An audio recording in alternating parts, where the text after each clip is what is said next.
शरणो शरणार्थी. ई अनुभव मंडप जे की लिंगायत सेवा संघाकडून चालवले जात आहे. या ई अनुभव मंडपामध्ये मी आनंद देशेट्टे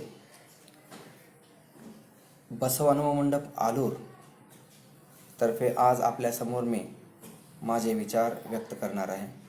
सर्व शरणभक्तांना, बसवभक्तांना, शिवभक्तांना माझा पुनश्च एकदा शरणो शरणार्थी.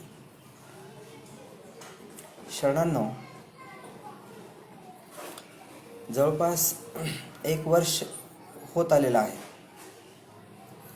या 1 वर्षामध्ये ई अनुभव मंडपाद्वारे, लिंगायत सेवा संघाद्वारे, कोरणेश्वर आप्पाजींच्या मार्गदर्शनाखाली, विजयकुमार शेटे सरांच्या मार्गदर्शनाखाली, जोकारे सरांच्या प्रयत्नाने अनेक शरणांचे व्याख्यान, अनेक शरणींचे व्याख्यान तथा वचन साहित्याद्वारे वचनपठन आपल्या सर्वांपर्यंत पोहोचवण्याचा हा ई अनुभव मंडप लिंगायत सेवा संघ अविरतपणे प्रयत्न करत आहे. उल्लेखनीय बाब म्हणजे काय की आतापर्यंत अन्य कोणत्याच संघटनांनी या प्रकारचा प्रयत्न केलेला नाही.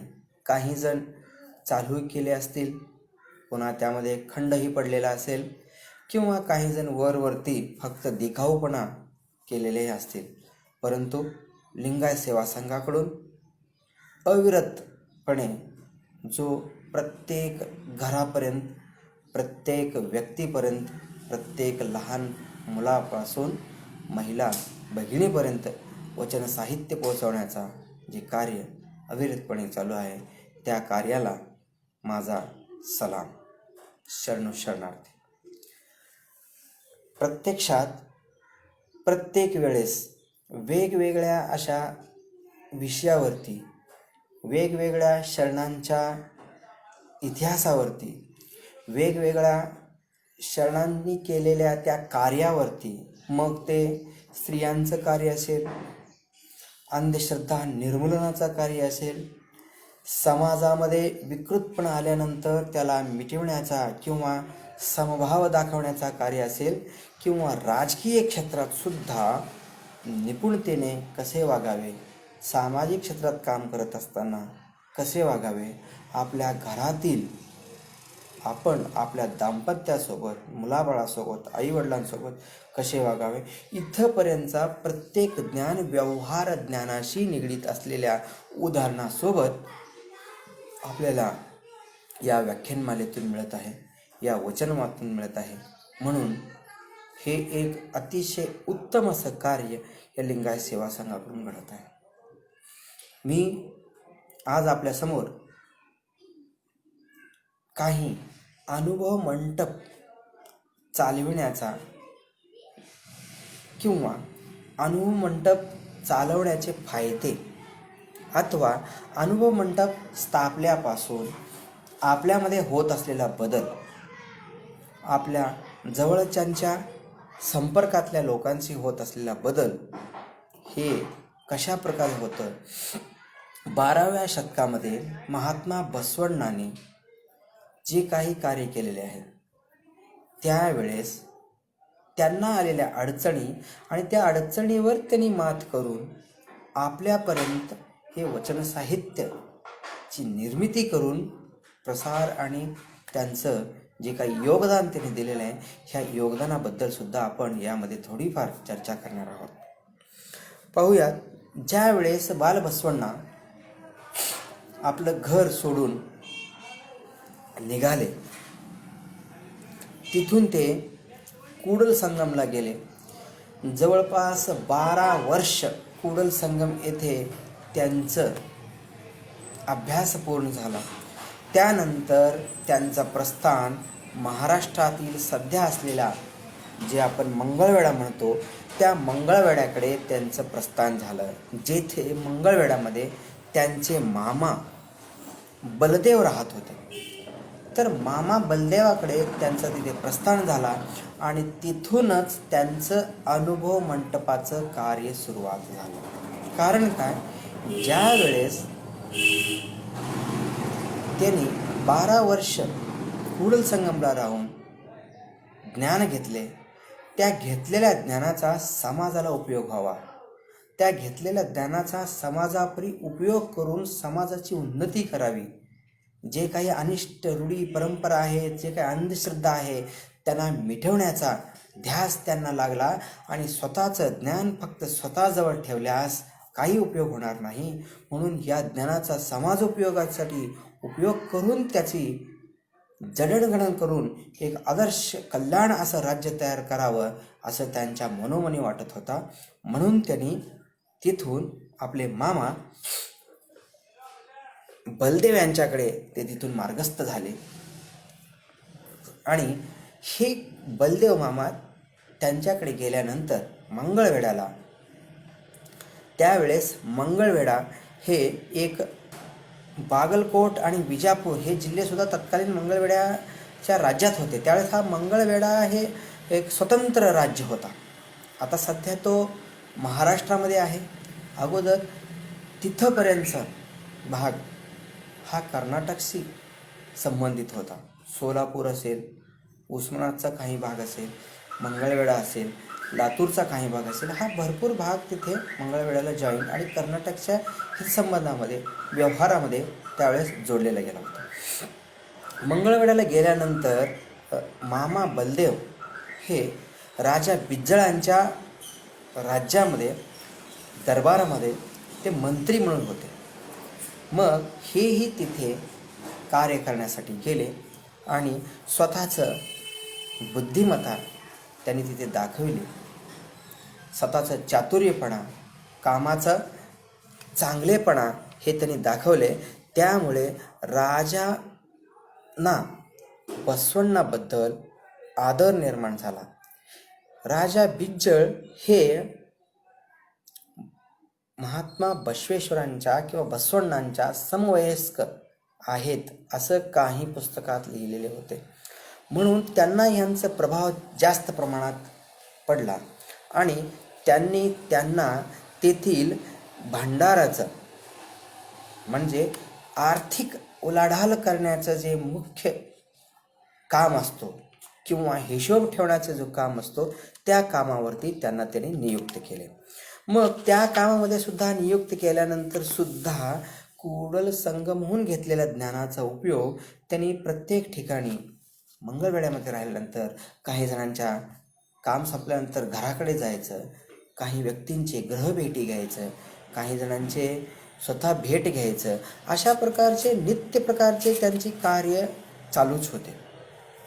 मंत्री असताना सैन्याचा भांडार, प्रजेकडून आलेला मालमत्ता किंवा पुन्हा गोरगरिबामध्ये वाटली जाणारी मालमत्ता, हे असे अनेक प्रकारचं त्यांनी कार्य करत असताना असं अनेक पुस्तकामध्ये वर्णन केलेलं आहे की तिथे एक ताम्रपट सापडला आणि त्या ताम्रपटावरती असं लिहिलेलं होतं, ते कोणालाही वाचता येत नव्हतं असं म्हणतात. मग त्याचं वाचन महात्मा बसवण्णांनी केले आणि त्या सिंहासनाच्या खाली भरपूर काही सोनं दडलेला होता.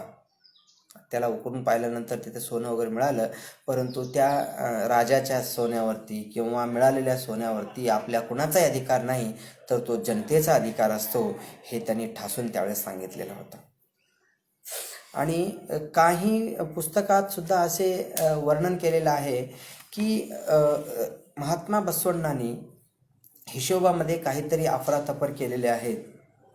त्यावेळेस महात्मा बसवण्णा स्पष्टपणे सर्व हिशोब चोखपणे त्यांना दाखवतात. कुठल्याच व्यवहारामध्ये गैरव्यवहार झालेला नाही हे त्यांनाही स्पष्टपणे कळून येतं, राजालाही कळून येतं, मामालाही कळून येतं आणि त्या कार्यावरती आणखीन जास्त ते खुश होतात. परंतु जे काही समाजकंटक आहेत त्यांना अपमानित करण्याचा प्रयत्न करत असतात, त्यांना हिणवण्याचा प्रयत्न करत असतात, ते तिथे त्यांचे पितळ उघडे पडते. मग त्यावेळेस महात्मा बसवण्णा एक एवढ्या मोठा भांडार मी कशाला घेऊ या एक वचनामध्ये त्यांनी आपलं स्पष्टीकरण कसे सांगतात बघा. ते म्हणतात, कूडल संगम देवाला सगळे अर्पण करून, कूडल संगम देवाला सगळे अर्पण करून तव भांडारासाठी मी शुद्ध झालो देवा. मी बिज्जळाला घाबरतो का कूडल संगम देवा. मी केवळ तुला घाबरतो, अन्न कशाला नाही. कूडल संगम देव असेपर्यंत बिज्जळाचे भांडार मला कशाला. ज्या वेळेस कूडल संगम देव मला सर्व काही देऊ शकतो, तर बिज्जळाच्या राजधान्यातील राजाच्या राज्यातील कसलं सोन्याचा अडका किंवा कशाचा भांडार मला कशाची गरज आहे. कारण काय, माझ्यासोबत कूडल संगम देव आहे, मला कशाचीच कमतरता भासणार नाही, असं ते या वचनामध्ये सांगण्याचा प्रयत्न करतात. कारण काय, त्यांना कशाचीच आमिष नव्हती, कोणत्याच प्रकारचं आमिषाच्या पोटी त्यांनी ते काम करत नव्हते. परंतु एक काम त्यांनी सतत करणार, गोरगरिबांना भेटणार, जातीपातीतील प्रत्येक लोकांना ते भेटणार आणि सगळ्यांचं हित ते विचारणार. म्हणून सर्वसामान्य लोकांचं सुद्धा त्यांच्यावरती अफाट असं प्रेम आणि अफाट असं आपुलकी ते जपत पुढे आलेले होते. तर हे सगळं करत असताना एक कार्य सगळ्यात महत्त्वाचं ते करत होते, ती म्हणजे जनजागृती. अनुभव मंडपाचा उगमस्थान हे मंगळवेढा आहे. कारण तेथूनच ते जनजागृती करायला चालू केले. कारण काय, अनुभव मंटपाशी निगडीत असलेल्या प्रत्येक काम कसा असतो, ते जनजागृती असते, त्यांचं प्रबोधन होत असतं. आणि मंदिर संस्कृतीला त्यांचा विरोध होता. मंदिर संस्कृती म्हणजे काय, विरोध म्हणजे काय, मंदिराला जाऊ नका अशा प्रकारचं त्यांचं नव्हतं, की तिथे काहीतरी अंधश्रद्धात्मक गोष्टी घडतात, ज्यामुळे माणूस एखाद्या अंधश्रद्धेमध्ये जकडून किंवा अडकून बसतो. म्हणून त्यांचं मंदिर संस्कृतीला विरोध होता.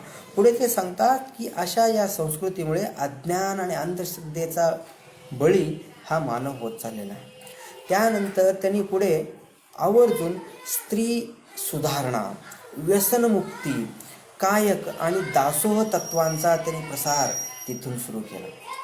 म्हणजे आज घडीला जो संबंध भारतामध्ये महात्मा बसवण्णांच्या कायकवे कैलास हा जो आपण मूलमंत्र जपतो, हा जो मूलमंत्र आपण सर्व प्रत्येक कामामध्ये वापरतो, तर तो मूलमंत्र महात्मा बसवण्णांनी मंगळवेढ्यापासून सुरुवात केले. कायक म्हणजे काम करा, कष्ट करा, त्या पोटी मिळालेलं जे काही श्रमापोटी मिळालेलं तुम्हाला जे काही पैसा असेल, अडका असेल, त्यावर तुमचं उदरनिर्वाह करा. हे ब्रीदवाक्य त्यांचं कायमचं आज घडीला सुद्धा सत्य ठरत आहे. काळा पैसा असेल, लुटलेला पैसा असेल, चोरीचा पैसा असेल, कोणत्याच प्रकारचा पैसा आपल्याला शांत झोपू देत नाही. विनाकारण मिळवलेली संपत्ती सुद्धा शांत झोपू देत नाही. परंतु कष्टाने आलेला पैसा आपल्याला चांगल्या प्रकारे शांत झोप देते, मानसिक शांती सुद्धा देत असते. म्हणून दीन दलितांचा उद्धार करण्याचं कार्य सुद्धा त्यांनी मंगळवेढ्यापासून केलेले आहे. तर ते पुढे हे सगळं होत असताना महात्मा बसवण्णा पुढे राजा बिज्जळांच्या महासम्राटपदी आरूढ होतात. म्हणजे एखाद्या मोठ्या पदावरती ते आरूढ होतात. महासम्राट बिज्जळ राज्यांच्या या महासम्राटपदी ते आरूढ होतात. तेथील सुद्धा ते कार्य बघतात. आणि काही राजकीय घडामोडी घडल्यानंतर ते बसव कल्याणला येतात. बसव कल्याणला आल्यानंतर सुद्धा तेथील तोपर्यंतचे भाग, जसं की त्यावेळेस मंगळवेढ्याहून कूडल संगम देवाच्या काही ठिकाणी यात्रेसाठी सुद्धा लोकांची आवक जावक चालू होती. इकडे बसव कल्याणला सुद्धा लोकांचे येणे जाणे चालू होते. तिथून ते बसव कल्याणला राजा बिज्जळ आता तिथून महासम्राट झाल्यानंतर पुढे दक्षिण भागामध्ये त्यांचं प्रसार होत चाललेला होता. तर हे कार्य त्यांनी अनेक ठिकाणी करत पुढे आज घडीला महात्मा बसवण्णांचा कर्नाटकमध्ये अनुभव मंडप म्हणलं की बसव कल्याण हे अजूनही नाव पूर्ण संबंध भारतामध्ये पसरलेलं आहे. अनुभव मंडप कुठं आहे? बसव कल्याणला. प्रत्यक्षात कार्याची सुरुवात जरी महात्मा बसवेश्वरांनी मंगळवेढ्यामध्ये जरी चालू केले असतील, परंतु प्रत्यक्षात अनुभव मंटपाचं कार्य हे पूर्णपणे विस्तारला गेला ते बसव कल्याणला. कारण काय? मंगळवेढ्यामध्ये प्रत्येकांच्या घरी जात, तिथे त्यांचे ज्ञान, त्यांचे आचार विचार एकमेकांना देणे घेणे चालू होतं. परंतु ज्या वेळेस ते बसव कल्याणला आले तर इथे ते 12 बलुतेदार 18 लुतेदार सगळ्यांना एकत्रित करण्याचा प्रयत्न केले. फक्त बसव कल्याण आणि त्यांच्याशी निगडीत असलेल्या संबंधित आजूबाजूच्या गावाशी नाही किंवा राज्याशी नव्हे, तर काश्मीरपासून, अफगाणिस्तानपासून, असं महाराष्ट्राच्याच नव्हे, भारताचेच निगडीत नव्हे, तर दुसऱ्या देशातील लोकांशी सुद्धा महात्मा बसवेश्वरांचे विचार पटायला सुरुवात केली. त्यांचे वचन त्या सगळ्यांना आवडायला सुरुवात केली. वचनाच्या या क्रांतीमुळे, वचनाच्या या प्रसारामुळे ते सर्व लोक महात्मा बसवेश्वरांच्या ह्या कीर्तिवंत गुणामुळे, त्यांच्या वचन साहित्यामुळे आकर्षले जाऊ लागले. त्यांच्या कार्यात अतिशय उत्तमपणा आहे, त्यांच्या गुणात अतिशय चांगलेपणा आहे, आणि या सगळ्यामुळे आपण आणि आपला परिवार आणि आपल्या राज्याचं हित आहे हे सगळ्यांना कळायला चालू केलं. आणि त्यामुळं प्रत्येक व्यक्ती बसव कल्याणकडे प्रस्थान होत गेला. काश्मीरचा राजा सुद्धा बसव कल्याणला आलेले होते. अफगाणिस्तानचे मरुळदेव ते सुद्धा बसव कल्याण ते प्रस्थान झाले. आणि बसव कल्याण या ठिकाणी अनुभव मंटपाचं कार्य अतिशय जोमात चालू झालं. फक्त लिंगायताशी निगडीत असा कोणतंही कार्य ते कळत नव्हते. संबंध पृथ्वीचा, संबंध ब्रह्मांडाचा एकच देव आहे, आपल्याला अन्य कुठे जाणे गरजेचे नाही. म्हणून आपल्या तळहातावरती त्यांनी इष्टलिंग दिले आणि त्या इष्टलिंग स्वरूपी शिवाला, देवाला आपण मानले पाहिजे, इष्टलिंगाची भक्ती केली पाहिजे, हे सर्वांना जाणून समजावून उमजून सांगितले. त्याचं ज्ञान प्रत्येकांना येत गेलं. आणि तेच ज्ञान ज्या वेळेस स्वतःला कळतं, आलेला अनुभव स्वतःला जाणून घेता येतो, त्यालाच म्हणतो आपण अनुभव. आणि त्याच अनुभवावरूनच अनुभव मंडप. हा अनुभव मंटपाचं काम, अनुभव म्हणजे काय, अनुभव म्हणजे काय, अनुभवी म्हणजे काय, स्वतःला आलेलं ज्ञान, स्वतःला पचलेलं ज्ञानावरून मिळालेलं महत्त्व पटलं आणि त्यामधून मी संतुष्ट आहे, त्यामधून माझा स्वतःमध्ये आमूलाग्र असं बदल झालेला आहे, हे मी इतरांनाही सांगू शकतो. तो अनुभवी, मला स्वतःला अनुभव आला आणि माझ्यामध्ये भरपूर प्रकारचे बदल झाले, म्हणजे मला आलेला अनुभव होय. या प्रकारात तो अनुभव मंडप बसव कल्याण इथे चालू झाला. आता थोडक्यात जर सांगायचं झालं तर त्यावेळेस 1,96,000 जंगम महात्मा बसवण्णांनी या अनुभव मंटपाच्या सानिध्यात येणाऱ्या सगळ्यांमार्फत त्यांनी दीक्षा तर दिलेच, जो कोणी अनुभव मंटपामध्ये येण्याचा प्रयत्न करतो त्या सगळ्यांना त्यांनी समाविष्ट करून घेतले. इष्टलिंग दीक्षा दिले आणि अनुभव मंडपामध्ये त्यांना स्थान दिले. प्रत्येक जातीतील, प्रत्येक धर्मातील सर्व लोकांचा समावेश त्या अनुभव मंडपामध्ये होताच. थोडक्यात जर सांगायचं झालं तर आज घडीला सध्या भारतामध्ये जे काही राज्यसभा आहे, विधानसभा आहे, लोकसभा आहे, ह्या सगळ्यांचं जे काही मुख्य कार्य अनुभव मंडपामध्ये केलं जात होतं, त्यावेळेस हे सगळी काही कार्य आज घडीला लिखित स्वरूपात केलं जातं. भारताच्या स्वातंत्र्य काळात भारतरत्न डॉक्टर बाबासाहेब आंबेडकरांनी हे सगळे कायदे लिखित स्वरूपात लिहून भारताचे राज्यघटनेमध्ये समाविष्ट करण्यात आले. पाहिलं गेलं तर याची सुरुवातच त्या 12व्या शतकामध्ये या अनुभव मंटपामध्येच त्यांनी सर्व काही केलेलं होतं. हे आपल्याला अनेक वचनांमधून त्याच्या सारमधून आपल्याला कळून येतो. मी तुम्हाला सांगू इच्छितो की पहा, या ठिकाणी जर आपल्याला सांगायचं जर झालं तर आज घडीला जवळपास 550 असे एकूण खासदार आणि राज्यसभेचे 250, लोकसभेचे 550 असे एकूण जवळपास 800 सभासदांची संसद असते. त्यामध्ये राज्यांचे 250 प्रतिनिधी, राज्यसभेचे प्रत्यक्ष निवडून आलेले 550 असे एकूण 800 प्रतिनिधींची संसद असते. या संसदमध्ये प्रत्येक जाती धर्माचा, जसं की कॅटेगरी काढले जातात, SC ST OBC ओपन, अशा प्रकारे सगळ्यांमधून निवडून जे खासदार जातात त्या संसदेमध्ये सगळ्या जाती धर्माचे लोकांचा समावेश असतो. मग अनुभव मंटपात सुद्धा भारतातील सर्व राज्यातून विविध जाती धर्मातील स्त्री पुरुष येऊन सहभागी झालेले होते. तेथील या अनुभव मंटपाचे सदस्य झालेले होते. मला सांगण्यासाठी अतिशय आनंद होतो की त्यावेळेस अनुभव मंटपाची सदस्य संख्या 770 होती. आज भारताची जे आपण संसदेचं म्हणतो की 800 प्लस मायनस जी सभासद संख्या आहे, ते अनुभव मंटपाची सदस्य संख्या त्यावेळेस 770 होती. म्हणजे काय, जवळपास 800.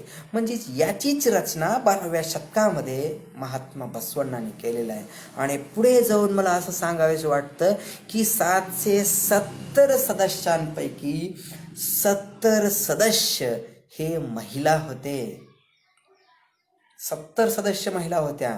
आणि आज 800 पैकी भारतामध्ये मोजून 40 ते 50 फक्त सदस्य खासदारांपैकी फक्त महिला दिसतात.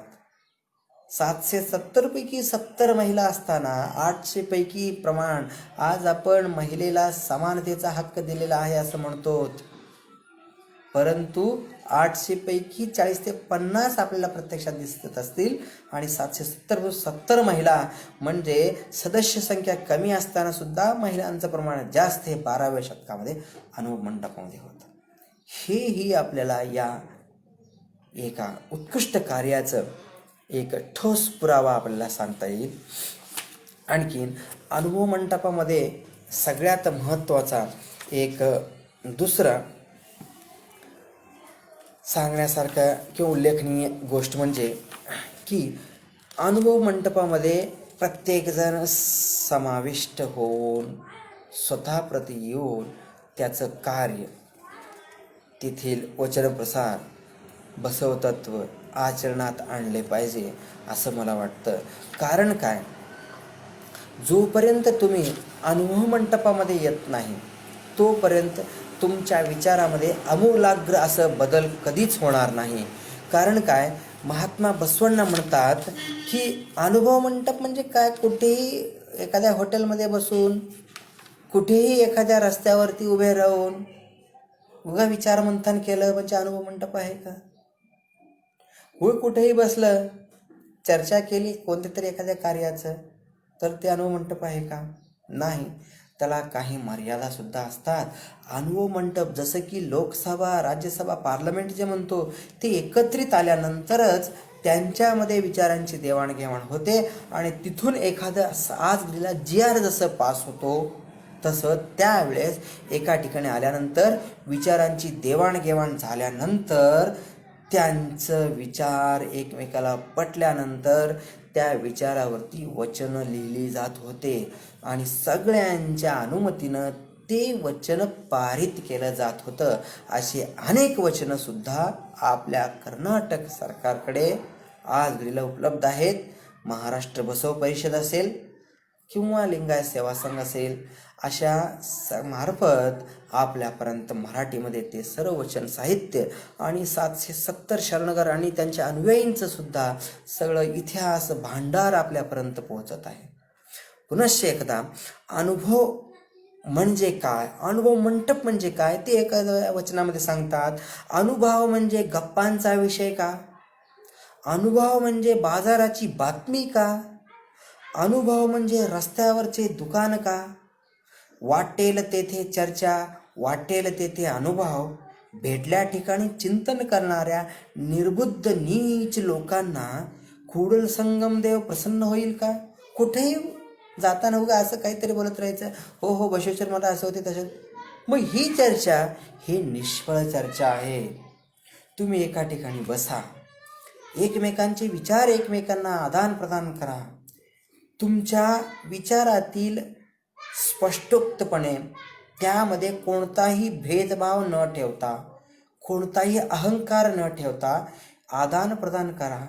त्यामध्ये तुमची चर्चा घडवा आणि तुम्हाला मिळालेलं ज्ञान या अनुभव मंडपाच्या सानिध्यातून जो मिळतो तो ज्ञान म्हणजे तुमच्या स्वतःमध्ये आमूलाग्र असं बदल घडवणार. तुम्हाला तिथे अनुभव मिळणार, त्यालाच आपण अनुभव मंडप म्हणतो. जेथे मन स्थिर ठेवून, चित्त स्थिर ठेवून तुम्ही ज्ञानाची आदान प्रदान करता, त्याच वेळेस तुम्हाला त्याचं ज्ञान प्राप्त होतो. चन्न बसव रूपी प्रसादीस प्राप्त करुनी, अनुभव मंडप उभारूनी, अनुभव मूर्ती झाला आमचा बसवण्णय्या. म्हणजे काय, एखाद्या लहान बालकाला जरी तुम्हाला ज्ञान द्यायचे असेल तर तुम्हाला अनुभव मंडपाच्या रूपातून त्याला ज्ञान देता आलं पाहिजे. गाव तिथे अनुभव मंडप झालाच पाहिजे. आज घडीला अनेक ठिकाणी अनुभव मंडप चालू आहेत. काही ठिकाणी दररोज घेतले जातात, काही ठिकाणी आठवड्याला घेतले जातात, काही ठिकाणी 15 दिवसाला असतात, तर काही ठिकाणी प्रत्येक महिन्याचा एखादा ठराविक तारीख ते देतात आणि त्या तारखेनुसार अनुभव मंडपाचं कार्य चालत असतं. सोलापूर जिल्हा असेल, गुलबर्गा जिल्हा असेल, विजापूर आहे, इकडे बसव कल्याण आहे, लातूर जिल्हा आहे, उस्मानाबाद जिल्हा आहे, असे अनेक ठिकाणी अनुभव मंडपाचे कार्य अतिशय उत्कृष्टरित्या चालू आहेत. प्रत्येकांच्या घराघरापर्यंत अनुभव मंडपाचे सर्व सदस्य जातात आणि त्यांना समजावून सांगतात की तुम्ही या तारखेला अनुभव मंडपामध्ये सामील व्हा. अनुभव मंडपामध्ये सामील झाल्याने त्यांच्या ज्ञानामध्ये निश्चितच भर पडतो. त्यांच्या ज्ञानातील विकृती, खोडसरपणा, व्यसन हे प्रत्येक वाईट कार्य टप्प्याटप्प्याने निघून जातं आणि तो अनुभव मंडपाच्या ज्ञानातून खरा आत्मनिर्भर होतो. हे 100% सत्य आहे. आता अनुभव मंडप आणि भारतीय संसद म्हणजे आज घडीचा असलेला भारताचा संसद हे दोन्हीही साम्यच आहेत. कारण काय, भारताच्या संसदेमध्ये पारित केलेले किंवा संविधानामध्ये पारित केलेले सर्व किंवा प्रत्येक वाक्य ना वाक्य आपल्या अनुभव मंडपाच्या त्यावेळेसच्या तत्वाशी निगडीत आहे. बघूयात आपण तर ते अनुभव मंडपाचे काही तत्व त्यावेळेस कसे होते आणि भारतीय कायद्यानुसार संविधानमध्ये जे काही सध्या रचित केलेले संविधानिक हक्क आहेत ते कोणते आहेत आणि त्यावेळेसचे संविधानातले आणि अनुभव मंडपातले तत्व कसे होते. बघा, जातीभेद आणि उच्च नीचतेचे निर्मूलन करणे. अनुभव मंडपातलं पहिला तत्व होता की जातीभेद आणि उच्च नीच याचे निर्मूलन करणे. आज घडीला सुद्धा भारताच्या संविधानामध्ये जातीभेदाला थारा नाही, उच्च नीचतेला थारा नाही आणि 12व्या शतकामध्ये अनुभव मंडपामध्ये सुद्धा जातीभेदला थारा नव्हता. कठोर देहदंडन आणि इंद्रिय निग्रह नाकारणे. 12व्या शतकामध्ये कठोर देहदंड करण्याचा अधिकार त्यांनी कोणालाच दिले नव्हते. भारताच्या आजच्या संविधानामध्ये सुद्धा कोणालाही चुका जरी केल्या असतील तर कठोर देहदंड न करता पश्चाताप करण्याची वेळ त्यांच्यावर जर आली असेल आणि तो स्वतः सुधारण्याचा जर प्रयत्न करत असेल तर त्याची शिक्षा कमी करण्याचा अधिकार ह्या भारतीय संविधानात दिलेले आहे.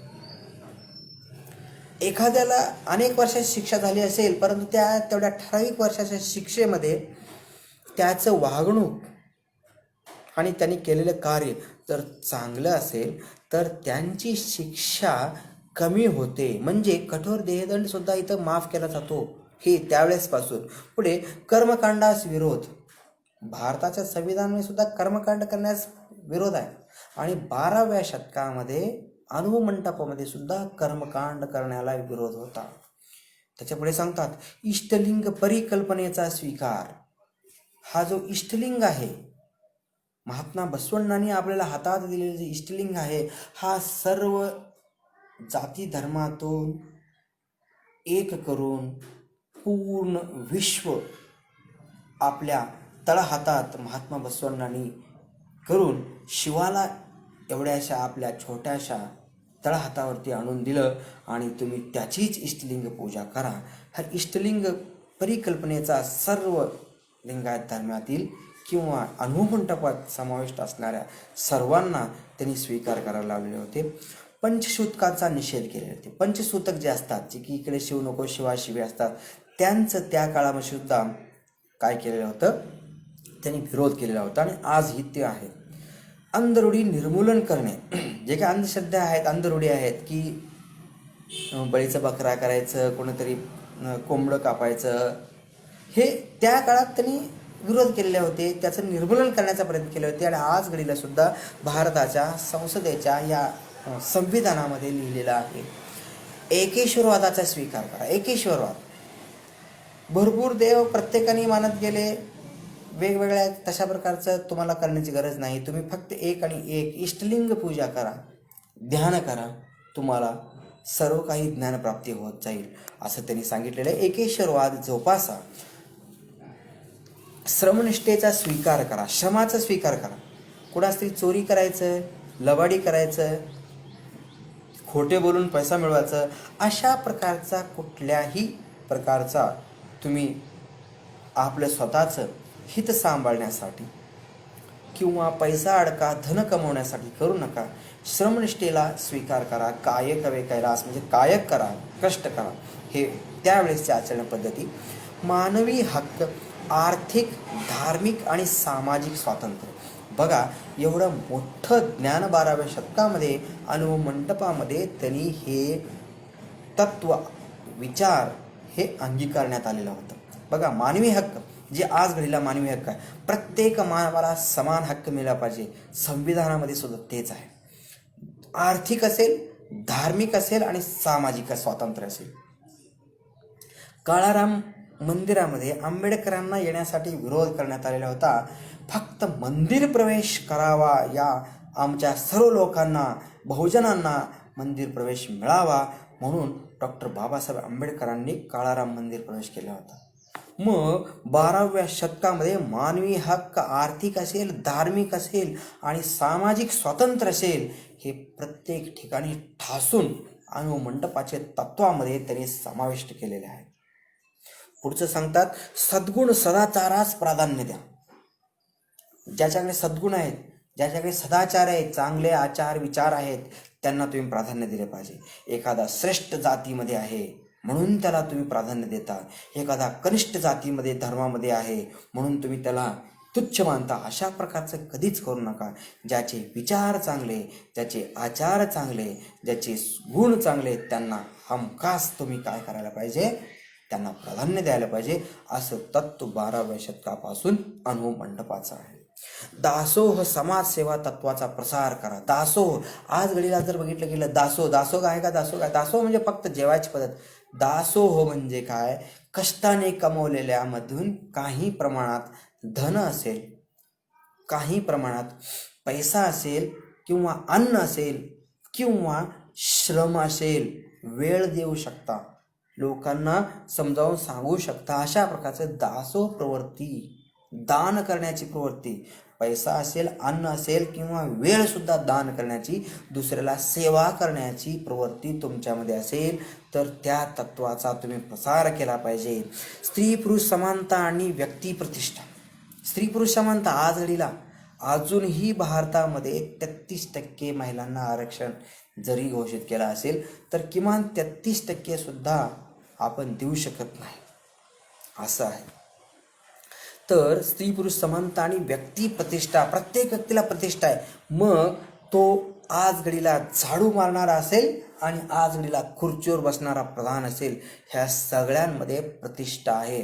प्रत्येकाला आदराची किंवा चांगली वागणूक मिळाली पाहिजे, असं अनुभव मंडपाचं तत्व आहे. जात, लिंग, धर्मादृष्टी विषमता नष्ट करणे, जातीपात नष्ट करणे, लिंग म्हणजे स्त्री आहे पुरुष आहे नाही, सगळ्यांना समानता, हे जे काही विषमता आहे ती विषमता नष्ट केली पाहिजे. अनुभवमंडपरूपी लोकशाहीची शासन पद्धती आली पाहिजे. आता या गोष्टीवर सांगायचं झालं, अनुभवमंडपरूपी लोकशाही शासन पद्धती. अनुभवमंडपरूपी लोकशाही शासन पद्धती म्हणजे अनुभव मंडपामध्ये आपण ठरवलं पाहिजे की आपल्या समाजामध्ये अशा प्रकारचे विकृतपणा चाललेला आहे, याला थांबवले पाहिजे, म्हणजे तिथून शासन झाला पाहिजे. आज घडीला सुद्धा मी अनुभवतोय, मुस्लिम समाजामध्ये काही ठिकाणी त्यांचे ते हाफिसाब असतात, काही भांडण तंटा जर झालं तर त्यांच्या समाजातील लोक हे त्या हाफिसाकडे जातात, त्यांचं मुस्लिम समाज एकत्रित होतं आणि त्यांना तिथं सांगितलं जातं की अशा प्रकारचं कार्य केलास तर तुला दंड देण्यात येईल. मग तशा प्रकारचं इतर आमच्या या अनुभवमंडपाशी रिलेटेड असलेले इतर सर्व जाती धर्म जे असतील ह्यांचं शासन हे अनुभवमंडपरूपी लोकशाही शासन झालं पाहिजे, असं त्यावेळेसचं अनुभवमंडपाचं तत्व होतं. स्वातंत्र्य, समता, बंधुत्व आणि सामाजिक न्याय तत्वप्रणालीचा स्वीकार केला पाहिजे. ह्या सगळ्या तत्वांचा स्वीकार अनुभवमंडपाशी रिलेटेड असलेल्या सर्व शरणभक्तांनी केलाच पाहिजे, असं ठासून हे सर्व तत्वे त्यांनी त्यावेळेस मांडलेले आहेत आणि पारित केलेले आहेत. अस्पृश्यता निर्मूलन असेल, लोकभाषेमध्ये वचन साहित्य लिहिणे, आज घडीला अनेक ठिकाणी वेगवेगळ्या भाषेमध्ये किंवा आमचं संस्कृतमध्ये लिहिलेले दिसतात, हे आमचंच भारी आहे, संस्कृतमध्येच भारी असतात. ज्यांना काही कळतच नाही तशा भाषेमध्ये आपण काय, आता अनेक वचनं कन्नडमध्ये लिहिलेले आहेत, आम्हाला कन्नड कळतं, समजतं, पण वाचता येत नाही. म्हणून आज घडीला आम्हाला अनेक वचन आणि इतिहासकारांची माहिती मराठीमध्ये वाचता येतात. मग लोक भाषेमध्ये वचन साहित्यांचा प्रसार आणि लिखन करायला सुद्धा त्यावेळेस परवानगी दिली होती. मग हे त्यावेळेस जर त्यांनी सुद्धा जर म्हणले असते संस्कृतमध्ये, तर आज घडीला संस्कृतमध्ये अनेक पंडित होत चाललेले आहेत. तर अनेक पंडित जे आहेत ते पंडित अनेक असताना सुद्धा संस्कृतमध्ये भरपूर कार्य केलेले आहेत. मग संस्कृतमध्ये कार्य करत असताना जर ते संस्कृत अन्य सर्वसामान्य लोकांना जर कळत नसेल किंवा जे वाचत आहेत, आज मी अनेक लोकांना ओळखतो, एखादा संस्कृतचं मंत्र म्हणतात त्याचं त्यांना काहीच त्यांना ऐकू येत नाही, कळत नाही, उगं काहीतरी बोलत राहायचं. अशा प्रकारचं जे काही कार्य आहे ते वेगळ्या प्रकारचं एक अनिष्ट पद्धतच म्हणावी लागेल. म्हणजे लोकभाषेत ज्यांना कळतं, ज्यांना बोलता येतं, ज्यांना समजतं, अशा भाषेत तुम्ही वचन प्रसार करा, असं त्यांचं म्हणणं आहे. त्याच्यानंतर अशा प्रकारे संविधान मूल्य उद्देशांचा अंतर्भाव असलेली भारतीय संविधानिक उद्देश पत्रिका आणि 12व्या शतकात असलेल्या अनुभवमंडपाचं जे काही तत्व होते हे सर्व तत्व समान आहेत. आता थोडक्यात मी पुढे जातोय की गाव तिथे अनुभवमंडप असलाच पाहिजे. प्रत्येक गावामध्ये जिथं जिथं लिंगायतशी निगडीत, बसवतत्वाशी निगडीत लोक आहेत, शरणगण आहेत किंवा समाजातील लोक आहेत, त्या प्रत्येकांमध्ये अनुभव मंडपाची संकल्पना मांडली पाहिजे आणि प्रत्येक गावात अनुभव मंडप स्थापन झाला पाहिजे. त्याच्यामुळे काय होतं, मागील जे काही शरणगण होऊन गेलेले आहेत ते मागील सर्व शरणगण त्यांचा इतिहास आपल्याला माहीत होतो, त्यांचं वचन साहित्याची जाण आपल्याला माहीत होते. वचन साहित्यात काय सांगितलेलं आहे मातृभाषेमध्ये असल्यामुळं आपल्याला सगळ्यांना सहजासहजी समजून येतं. लहान मुलगा असेल, मुलगी असेल, आपल्या घरातील मंडळी असतील, आया बहिणी असतील, आजी आजोबा असतील किंवा आपले सर्व मित्रबांधव असतील, ह्या सर्वांना वचन साहित्य जर समजला तर अतिशय सोप्या पद्धतीनं ते अवगत करू शकतात आणि आचरण आणू शकतात. माझा मुलगा चांगला आहे, माझा मुलगा वाईट मार्गाला लागलेला आहे, माझा मुलगा व्यसनाधीन झालेला आहे, असं अनेक ठिकाणी ऐकायला मिळतं आणि पाहायलाही मिळतं. आणि अशी लोक काय करतात? एखाद्या मांत्रिक बाबाकडे जायचं आहे, माझा मुलगा जास्त पिऊ लागला आहे, हो घरात भांडण करतोय, काहीतरी सांगा. ते मांत्रिक बाबा म्हणतात, हे एक चिठ्ठी घाल, पुढच्या एक अमावस्या ये, पौर्णिमा ये, त्याचं बरं होईल. आर्थिक लुबाडून करणं आणि अंधश्रद्धेला तुम्हाला बळी पाडणं यांच्याशिवाय त्यांच्याकडे दुसरा मार्ग नाही. तुमची मानसिकता बदलली जाते. एखादी स्त्री स्वतःला चांगले कार्य करत असताना त्याला विरोध होत असतात. मग काही ठिकाणी घरातील असतील, काही ठिकाणी गल्लीतील असतील, काही ठिकाणी बाहेरचे लोकसुद्धा त्यांना विरोध करत असतात. मग त्या स्त्रियामध्ये सुद्धा भांडण लावायचं काम अशा अनेक लोकांकडून घडलेले आहे. मग ह्या सर्वाचं उच्चाटन करण्यासाठी तुम्हाला अनुभवमंडपामध्ये यावे लागेल. अनुभवमंडपामध्ये आल्यानंतर तुम्हाला बसवादी शरणांच्या अनेक इतिहास तुम्हाला समजेल. वेगवेगळ्या स्वरूपातले तुम्हाला अनुभवमंडपामध्ये लहान मोठ्या लोकांचं हे तुम्हाला सगळं काही माहिती तुम्हाला मिळेल. तर अनुभवमंडपामध्ये अनेक प्रकारची क्रिया केले जातात. जसे की इष्टलिंग योग शिबिर असतं, इष्टलिंग दीक्षा असते. आवर्जून लहान मुलांना गावातील आदर्श शिक्षक असतील, गावातील आदर्श विद्यार्थी असतील, आदर्श शेतकरी असतील, आदर्श व्यापारी असतील, त्यांना बोलवा. अनुभवमंडपाचं महत्त्व त्यांनाही समजावून सांगा. शरणगणांनी जे कायकाचं महत्त्व सांगितले त्यांनाही समजावून सांगा.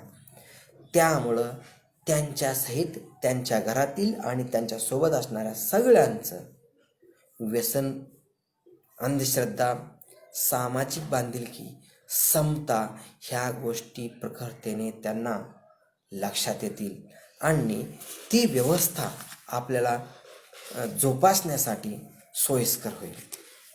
मला शेवटी अनुभवमंडप म्हणजे काय हे सांगावंसं वाटतं.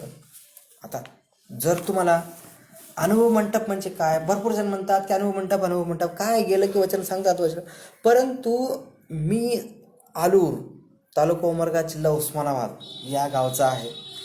जवळपास मागील 6 ते 7 वर्षापासून अनुभवमंडपाचे कार्य करतोय. आपल्या जवळच्या आप्तेष्ट मंडळीपासून सर्व मित्रबांधवांना अनुभवमंडपाच्या सानिध्यात आणायचं कार्य केलेलं आहे. अनुभवमंडपामध्ये अशा लोकांनाही आम्ही समावेश केलेले आहेत की ते व्यसनी आहेत, त्यांचं व्यसन आम्ही दूर केलेलं आहे. त्यांच्यामध्ये वचन वाचण्याची प्रवृत्ती आज घडीला आलेली आहे. सर्वसाधारणपणे बाहेर विनाकारण आम्ही असे आहोत, तसे आहोत, आम्ही लय भारी आहोत, विकृष्टपणे समाजकंटक एकमेकामध्ये द्वेष पेरण्यात मग्न आहेत.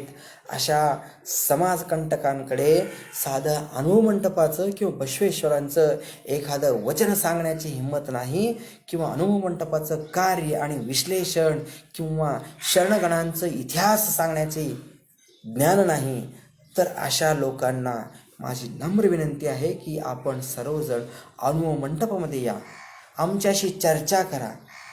तुमच्या ज्ञानाचं आमच्या ज्ञानाशी विचार आदान प्रदान करूयात आणि आमच्याकडून सुद्धा काही कमी होत असेल तर तुमच्याकडून आम्ही ज्ञान घेऊ. तुमच्याकडे काही घेण्यासारखं असेल ते सुद्धा आम्ही आचरणात आणू. जे काही चांगलं आहे एकमेकामध्ये आदान प्रदान करून सर्वजण चांगले वागू, सगळ्यांचं हित करू. हे आज घडीला अनुभवमंडपाचं खरं कार्य आहे. 12व्या शतकामध्ये मानवाच्या कल्याणासाठी प्रत्येक कार्य अनुभवमंडपाच्या सानिध्यातून केलेलं आहे. आज घडीला आपल्या भारताचे पंतप्रधान म्हणतात सबका साथ सबका विकास, आणि काही समाजकंटक फक्त स्वतःचाच विकास, दुसऱ्यांचा नाश. तोंडाने एक बोलायचं, बाहेर एक करायचं. दुसऱ्याला हिनवायचं नाही. अनुभव मंडपामध्ये सबका साथ पण आहे, सबका विकास आहे, कोणाचाही नाश नाही. सगळ्यांचं कल्याण आहे, सगळ्यांचं कल्याण आहे. कारण काय? स्वतः घेतलेला अनुभव स्वतःच्या ज्ञानाला अतिशयपणे प्रखरतेने तुम्हाला स्वतःचं ज्ञान प्राप्त करून देतो आणि संसारामध्ये, या जगामध्ये, गावामध्ये सगळीकडं अतिशय चांगल्या प्रकारे जगण्यासाठी, पाठीचा कणा ताट करण्यासाठी तुम्हाला ज्ञान प्राप्त करून देतो. हे आहे अनुभव मंडपाचं सामर्थ्य. थोडक्यात जाता जाता मी तुम्हाला सांगू इच्छितो की अनुभव मंडप म्हणजे काय आहे. आज घडीला ई सेवा, ई अनुभव मंडप, लिंगायत सेवा संघामार्फत अनुभव मंडप चालवला जातोय.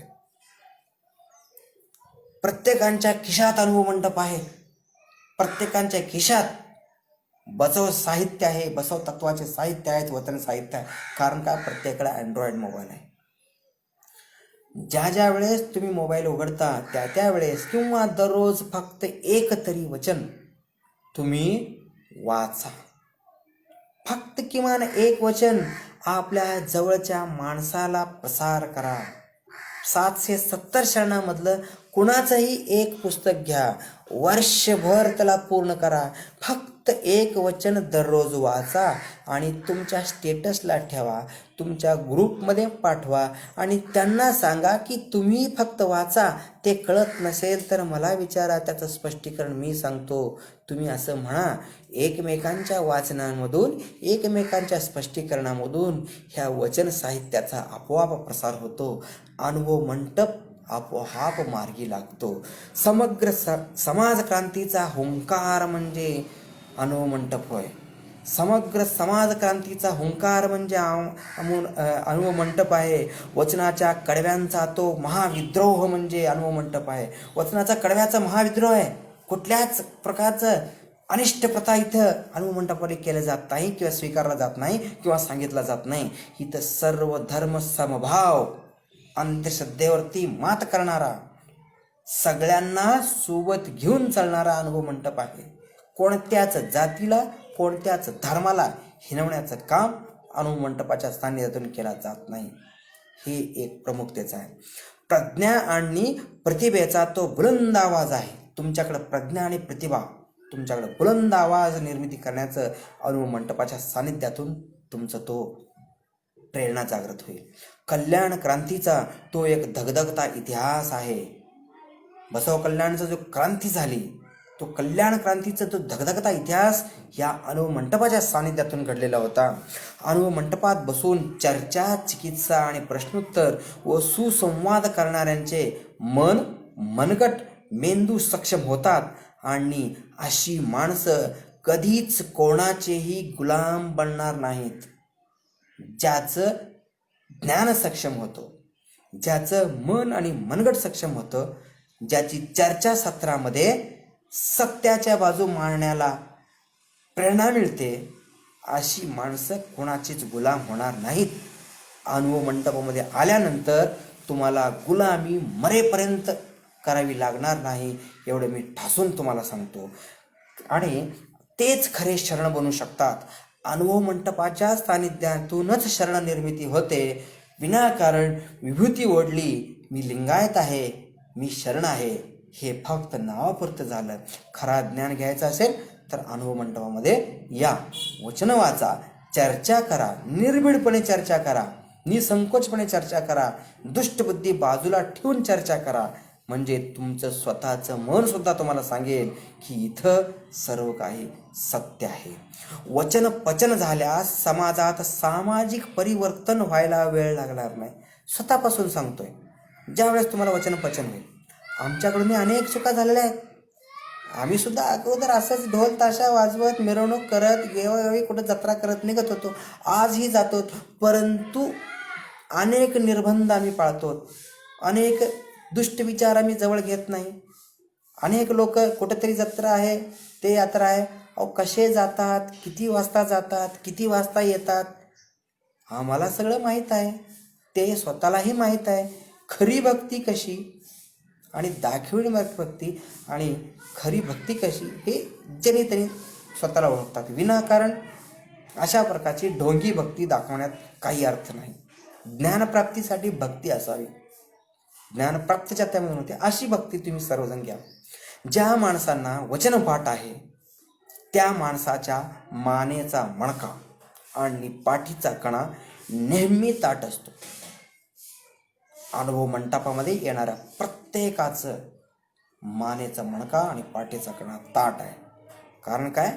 त्याच्याकडून वचन प्रसाराचं काम केलं जातं, त्याच्याकडून बुद्धी ज्ञानाचं काम केलं जातो, त्याच्याकडून वचनाचं अर्थ सांगून अनेक लोकांना व्यसनापासून दूर ठेवण्याचा प्रयत्न केला जातो. म्हणून आम्हा सर्वांना अनुभव मंडपाचा सार्थ अभिमान आहे. गाव तेथे अनुभव मंडप, घर तेथे वचन पुस्तक आणि व्यक्ती तिथे वचनाचा विचार हा आमचा संकल्प असला पाहिजे. लक्षात ठेवा, प्रत्येक गाव तिथे अनुभव मंडप असले पाहिजे, घर तिथे वचन पुस्तक असलेच पाहिजे, व्यक्ती तिथं वचनाचा विचार तुमच्यामध्ये असला पाहिजे. तर आपला हा अनुभव मंडप हे प्रत्येक ठिकाणी सिद्ध करता येईल. प्रत्येकाने आपल्या गावी दैनिक, साप्ताहिक किंवा मासिक अनुभव मंडप चालवले पाहिजे आणि अनुभव मंडप प्रत्येक गावात सुरू करावेच हीच अपेक्षा आमच्या या अनुभव मंडपामार्फत मी करतोय, लिंगा सेवा संघामार्फत मी करतोय. अनुभव मंडप प्रत्येक गावात असणं का गरजेचं आहे? जर कोणत्या गावात अनुभव मंडप नसेल तर आपण लिंगायत सेवा संघाला आम्हाला आवर्जून फोन करा. तुमच्या गावात येऊन आम्ही स्वतः आमची टीम मार्गदर्शन करेल. परंतु प्रत्येक गावामध्ये अनुभव मंडप स्थापन करा, प्रत्येक गावामध्ये वचन साहित्य प्रसार करा. कारण काय? 12व्या शतकामध्ये प्राणांची आहुती देऊन या वचनाचं सांभाळ केलेले आहेत. ह्या वचनाचं फार मोठं योगदान हे कर्नाटक, महाराष्ट्र, आंध्र प्रदेश, तेलंगणा या राज्यामध्ये आपल्यासारखे लिंगायत बांधव आणि त्यामध्ये सर्व जाती धर्मांनी समाविष्ट असलेल्या लोकांना ओळख निर्माण करायला, आपला इतिहास निर्माण करायला उपयोगी ठरणार आहे. आपण कोण आहोत हे त्या वचनातून, आपलं कार्य काय आहे हे त्या वचनातून आपल्याला कळून येतं. कुठल्याच प्रकारच्या जातीभेदला थारा देऊ नका. सर्व धर्म समभाव, सर्व जाती समान, प्रत्येक कार्य समान हे कार्य लक्षात ठेवा. आणि शेवटी जाताना शरणी निलंबाचं एक वचन मी आपल्यासमोर सांगून माझे विचार संपवणार आहे. चन्न बसवरूपी प्रसादीस प्राप्त करुनी, चन्न बसवरूपी प्रसादीश प्राप्त करुनी, अनुभव मंडप उभारुनी, अनुभव मूर्ती बनले बसवण्णय्या, अंतर्ज्ञान संपादुनी, आचार अंगी आत्मसात करुनी, 770 अमरगणांना अनुभवमूर्ती बनविले बसवण्णांनी. बघा, निलंबा सांगतात की अनुभव मंडप स्थापन करत असताना 770 शरण काय केलेले आहेत? 770 शरण आपल्या सोबत घेऊन अनुभव मंडप रूपी या 770 शरणांनी घेऊन त्यांनी काय केलेले आहेत? स्वतःच्या वचनासहित, त्यांच्या सोबत असलेल्या वचनासहित ते ज्ञान प्राप्त करून सगळ्यांना त्यांनी अनुभवरूपी ज्ञान प्राप्त केलेले आहे. स्वतः ते अनुभव घेतलेले आहेत, त्यांनी स्वतः अनुभव घेतलेले आहेत. आता कोणीतरी म्हणले, अरे बापरे, की असं एक महाराज आलेले आहेत, असं एक मंदिर आहे, की असं एक पुरुष आहे, फार चांगला आहे, चला त्यांचं दर्शन घेतलं की सगळ्यांचं भलं होणार आहे. म्हणून कोणीतरी सांगितलं म्हणून आपण जाऊन घ्यायचं, दर्शन घेतलं, भलं होतंय. असं कुठं होत असतो का? मला आजार आहे तर औषध गोळ्या मलाच घ्यावे लागतील. माझं चांगलं काम करायचं असेल, माझ्या शरीराचा उपयोग चांगला करायचा असेल तर मलाच माझं शरीर सांभाळावं लागेल. जर माझ्या मनात विकृती आहे, माझ्या मनात कपट आहे, माझ्या मनात द्वेष आहे आणि मी कोणाच तरी पाया पडलो, माझ्या मनातील विकृतपणा जाईल का? त्यांच्याकडून ज्ञान आत्मसात करा, ते ज्ञान पचवून घ्या, त्या ज्ञानापासून अनुभव घ्या, तर तुमच्यामध्ये आमूलाग्र असं बदल घडेल. तरच तुम्हाला त्या ज्ञानाचा उपयोग करता येईल. अशा प्रकारचं ह्या अनुभव मंडप आलूर तर्फे मी आनंद देशट्टे माझं इथं जे काही वचनप्रसाराचं काम अनुभव मंडपाद्वारे मी केलं जातं ते मी इथं थांबवतो.